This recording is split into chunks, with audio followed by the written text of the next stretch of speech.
Indonesia, salah satu bangsa besar yang terus tumbuh menjadi negara maju yang disegani dunia.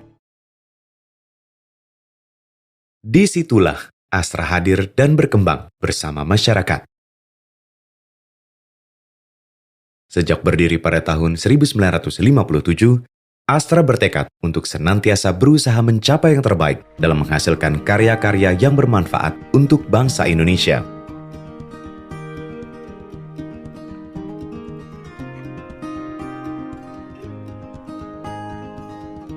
Memulai bisnis sebagai perusahaan perdagangan komoditas, Astra terus melesat melampaui batas keunggulan bagi masyarakat.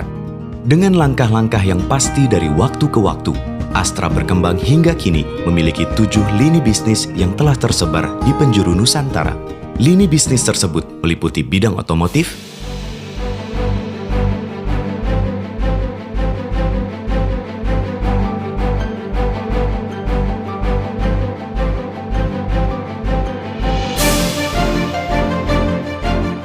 jasa keuangan,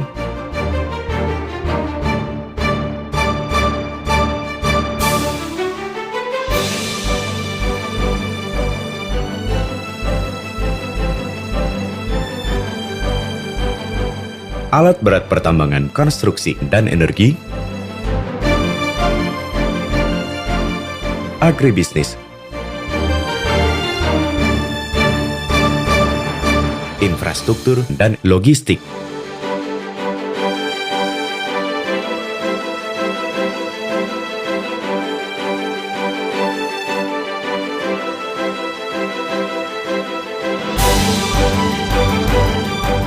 Teknologi informasi,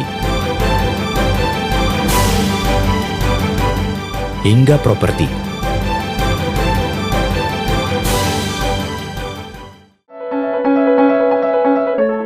Kinerja perusahaan meningkat dan berhasil meraih prestasi membanggakan berkat dukungan anak bangsa berkualitas yang selalu menghargai individu dan membina kerjasama. Dengan berlandaskan filosofi catur dharma, Astra senantiasa memerhatikan produktivitas karyawan secara menyeluruh serta menunjangnya dengan berbagai fasilitas pendukung, seperti klinik kesehatan, perpustakaan, fasilitas peribadatan, fasilitas olahraga, serta koperasi karyawan Astra. Di samping itu, Astra juga mengelola dana pensiun karyawan dan memberikan pelatihan pada karyawan yang memasuki masa pensiun. Astra juga tidak lupa memperhatikan lingkungan, kesehatan, dan keselamatan kerja karyawan melalui panduan khusus perusahaan yang tertuang dalam Astra Green Company. Panduan ini diterapkan kepada seluruh anak perusahaan Astra untuk mewujudkan cita-cita menciptakan lingkungan kerja yang sehat dan menjaga kelestarian alam secara berkelanjutan. Astra senantiasa menjalankan prinsip Good Corporate Governance untuk meraih visi dan misi perusahaan menjadi kebanggaan milik bangsa. Salah satunya dengan selalu berusaha memberikan yang terbaik kepada stakeholders-nya. Inovasi dan program improvement selalu diutamakan dalam pengembangan bisnis yang dijalankan Astra. Selain berusaha menjadi yang terbaik dalam menghasilkan produk dan layanan dari setiap lini bisnisnya, Astra juga terus berupaya menjadi milik yang bermanfaat bagi bangsa dan negara. Astra menjalankan kontribusi sosial untuk masyarakat Indonesia yang dibentuk dengan kerangka yang efektif dan terstruktur. Dengan fokus pada 4 pilar, yaitu Astra untuk Indonesia Sehat, Astra untuk Indonesia Cerdas, Astra untuk Indonesia Hijau, Astra untuk Indonesia Kreatif. Program-program tadi didukung oleh 9 yayasan yang bernaung di bawah grup Astra. Sebagai upaya membantu daerah dan masyarakat yang tertimpa bencana, perusahaan menginisiasi tim SAR yang beranggotakan relawan dari berbagai perusahaan grup Astra yang tersebar di seluruh penjuru Nusantara. Satu Indonesia, semangat Astra terpadu untuk Indonesia.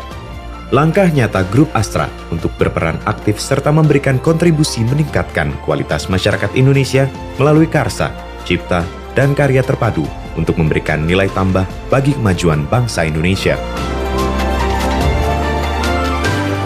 Astra terus melangkah, berkarya, dan berusaha melaju bersama anak bangsa, memberikan manfaat bagi bangsa dan negara menuju Indonesia yang lebih baik. untuk senantiasa berupaya menjadi perusahaan kebanggaan bangsa. Astra, sejahtera bersama bangsa.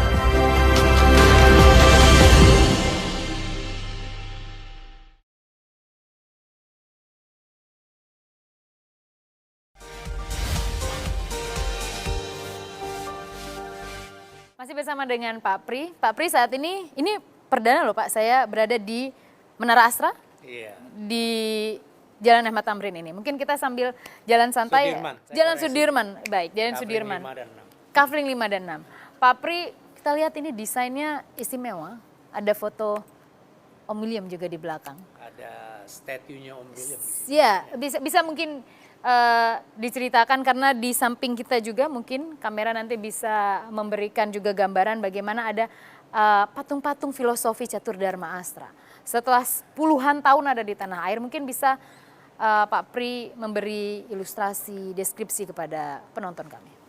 Om William adalah sosok yang tidak bisa dilepaskan dari Astra. Beliau adalah founding father kami, walaupun beliau kehilangan Astra tahun 1992, tetapi sosok Om William itu memberikan makna yang begitu baiknya untuk kami, sehingga kami akhirnya menjadikan Om William di sini juga ada statunya Om William, dan ini diresmikan sendiri oleh Tante Lili Surajaya bersama keluarga di sini. Jadi Om William pada saat beliau tahun 82, berusia 60 tahun, pada saat itu mencanangkan yang namanya Catur Dharma, dan itu sampai hari ini kami masih pakai 4 Dharma itu. Dimulai dari bagaimana menjadi aset yang bermanfaat bagi bangsa dan negara, lalu bagaimana memberikan pelayanan yang terbaik kepada konsumen, customer, bagaimana kita menghargai individu dan membina kerjasama, promote teamwork, dan juga selalu yang saya katakan strive for excellence, operation excellence itu. Dan ini juga akhirnya kami tuangkan di sini dengan 4 patung yang harmoni di sini, yang dibuat oleh Ibu Dolo Rosa Sinaga di sini. Pak Pri, mungkin apakah Catur Dharma, value yang tadi Pak Pri sampaikan ditanamkan oleh Om William tersebut masih related dengan kondisi bisnis terkini, kemudian juga perkembangan zaman yang justru segalanya lebih cepat, populasi semakin besar. Apakah menurut Anda masih related dan masih memberikan dampak positif bagi bisnis Astra? Saya kira ya, apapun yang kita kerjakan, yang kami kerjakan, misalkan Toyota menerima penghargaan dari JD Power untuk customer satisfaction nomor 2, Catur Dharma nomor 2. Ya, kami melakukan CSR, tanggung jawab sosial di mana-mana dari Sabang sampai Merauke, membuat sekolah di daerah tertinggal dan yang lain. Ini untuk kita bisa bermanfaat bagi bangsa dan negara. Ya, juga kalau kita lihat yang ada di Astra itu adalah teamwork. There is no Superman. Ya, yang ada super team. Itu semua kita lakukan. Tadi kita berbicara bagaimana Astra untuk menjaga operational excellence-nya itu. Jadi mengadakan review perusahaan demi perusahaan, divisi demi divisi sampai ke department, itu adalah Catur Dharma keempat. Dan menurut saya akan selalu bermanfaat buat kita semuanya. Dan selalu terbukti bahwa ini sampai usia Astra dari tahun 57 sampai 2019 ini 62 tahun masih sangat valid. Baik. Pak Pri, tadi Anda menyebutkan review juga terus rutin dilakukan. Dan tidak mudah mungkin untuk zaman kekinian. Pak Pri, apakah Anda juga tahu persis bahwa karyawan Anda mayoritas adalah millennials? Ada 70%. Waduh, 70% ya, dari adalah 224.488, 70% adalah millennials. Pak Pri, tadi keputusan bisnis pasti tidak mudah. Karena kita lihat juga Anda tadi menyampaikan bagaimana industri terkini, tantangan yang dihadapi. Tapi dalam mengambil setiap keputusan juga mengayomi karyawan-karyawan milenial tersebut, seperti apa Anda menghadirkan sosok Anda sebagai nakhoda di Astra International? Apakah Pak Pri itu galak nggak sih? Bukan saya yang bisa menjawab itu. Yang pasti leadership itu is an art. Ya, leadership itu bukan sesuatu yang baku, tetapi itu adalah seni juga. Jadi di mana Anda memimpin, di situ kadang-kadang Anda juga harus adaptable, adjustable kepada situasi dan lingkungannya. Ya, mungkin pada saat 20-25 tahun yang lalu Astra dibawanya kemana dan hari ini mungkin agak lain karena millennials-nya tambah banyak. Ya kalau bagaimana kita cara memimpinnya jadi harus selalu beradaptasi. Satu hal yang yang kami selalu anggap penting adalah fully committed. Jadi full commitment ya. Okay. Jadi komitmen terhadap perusahaan, dedikasi terhadap perusahaan ya. Dan juga selalu bertanggung jawab, accountable dan walk the talk itu adalah penting. Jadi jangan cuma nyuruh tapi Anda sendiri nggak melakukan. Kalau Anda nyuruh orang datang 7:30 terus Anda sendiri datang jam 9 kan itu tidak melakukan. Kurang lebih begitu. Jadi itulah adalah sesuatu yang harus dipegang dari leader siapapun, dimanapun, di level apapun. Pak Pri, apa bedanya Anda memimpin ratusan ribu karyawan, karena 70% adalah milenial, kondisi saat ini dibandingkan Anda sudah 9 tahun sebagai CEO, direktur sudah 19 tahun. Apa bedanya? Karakter seperti apa? Dan kemudian bagaimana bila kita kaitkan dengan, karena grup konglomerasi di Indonesia memiliki karakter masing-masing. Astra itu cenderung kalau ekspansi bisnis tidak gerasa-gerusu gitu.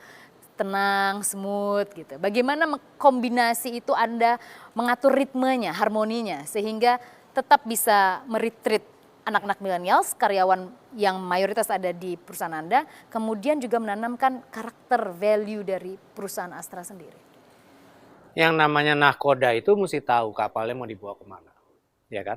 Yang satu. Yang kedua, dia juga harus tahu trupnya, pasukannya yang seperti apa untuk membawa bisnis itu kemana. Ya kalau kita sadar bahwa pada hari ini, pada era seperti ini, milenial sangat berfungsi. Kalau kita kembalikan kepada pembeli mobil, ya, pembeli motor, mungkin orang tuanya yang membayar, tetapi yang ambil keputusan millennials-nya hari ini. Ya, kalau orang tuanya mungkin pada saat itu ya loyal kepada satu brand ya, that's it. But sekarang ini mungkin berubah. Nah, ini kita harus beradaptasi dengan baik. Tadi saya katakan bahwa kenapa Astra masuk ke digital segala macam. Jadi karena memang Astra Digital International itu dibuat untuk mengakomodasi kebutuhan-kebutuhan yang ada sekarang ini. Seperti Seva ID yang kita buat itu marketplace. Ya, pembeli dan penjual dipertemukan. Lalu kita ada sejalan, cari parkir. Kalau Anda punya mobil mau disewakan itu lewat Movic dan lain-lain, Astra masuk ke Gojek dan lain-lain. Ini juga untuk akhirnya bahwa kami ini tahu bahwa era ini sudah berubah.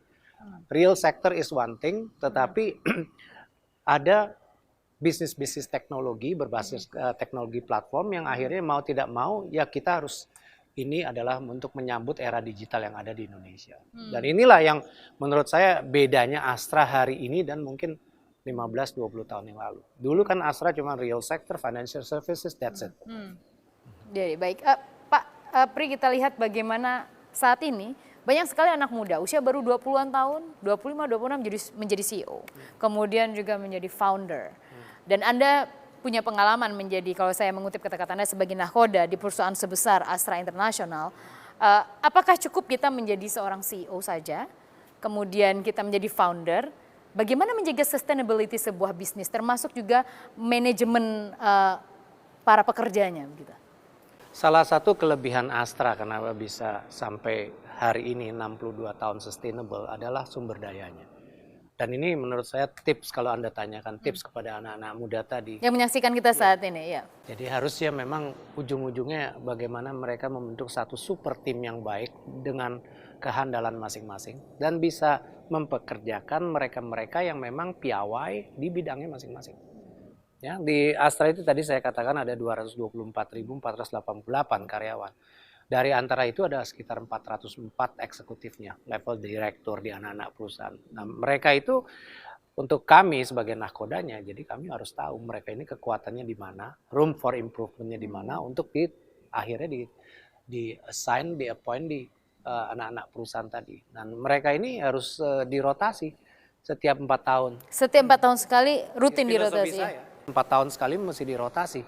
Karena apa? Dengan begitu saya mempunyai yang namanya bench strength-nya kuat sekali. Karena dengan begitu talent-talentnya itu akan jadi banyak. Bukan cuma cuman kuat di jasa keuangan, bukan cuma kuat di jalan tol, tetapi mereka akan kuat di bidang yang sudah teruji. Kalau sudah teruji, ditaruh di mana juga bisa. Baik. Pak Pri, terakhir untuk para CEO muda juga atau mungkin yang juga setengah baya, apa pertimbangan paling utama ketika Anda akan membuat sebuah keputusan bisnis strategis? Ini, ujung-ujungnya kita harus lihat bahwa bisnis ini ada dampaknya enggak buat Astra. Saya selalu mengatakan ada 4 hal yang kita harus garis bawahi kalau untuk business development. Satu adalah apakah bisnis itu sizable enggak buat Astra. Skalanya cukup besar enggak? Karena Astra sudah begitu besar dengan revenue 239 triliun tentu saja sudah besar. Yang kedua, apakah ini secara culture masuk enggak? Fit enggak ke Astra? Ya, kan banyak bisnis juga belum tentu fit ke Astra. Yang ketiga adalah bisa enggak kita memberikan nilai tambah kalau kita sudah melakukan joint venture atau ini, ya. Saya ambil contoh yang bisnis kayak joint venture 50-50 dengan Aviva. Ya, Aviva punya teknologi untuk insurance company-nya, tetapi Astra juga mempunyai local expertise. Ya, punya nilai tambah atau tidak. Yang keempat tentu saja kalau bisa ada sinerginya. Tidak harus, tetapi kalau bisa ada sinerginya. Jadi kalau Anda lihat business development Astra dalam 10 tahun terakhir ini, Anda sebut saja PLTU, kami akan supply batu bara. Ya. Anda sebut saja jalan tol, kami punya akses yang bisa juga membangun infrastruktur untuk jalan tolnya. Ya. Anda lihat yang lain-lain tadi digitalisasi juga dan lain-lain. Itu selalu ada benang merahnya. Tidak harus, tetapi kalau bisa ada. Jadi 4 kriteria itu yang kami pakai sehingga mudah-mudahan dengan 4 kriteria itu kami pegang bisa langgeng ke depannya. Pak Priyono Sugiarto, Presiden Direktur Astra International. Terima Terima kasih telah bersama kami di Economic CNBC Indonesia. Terima kasih.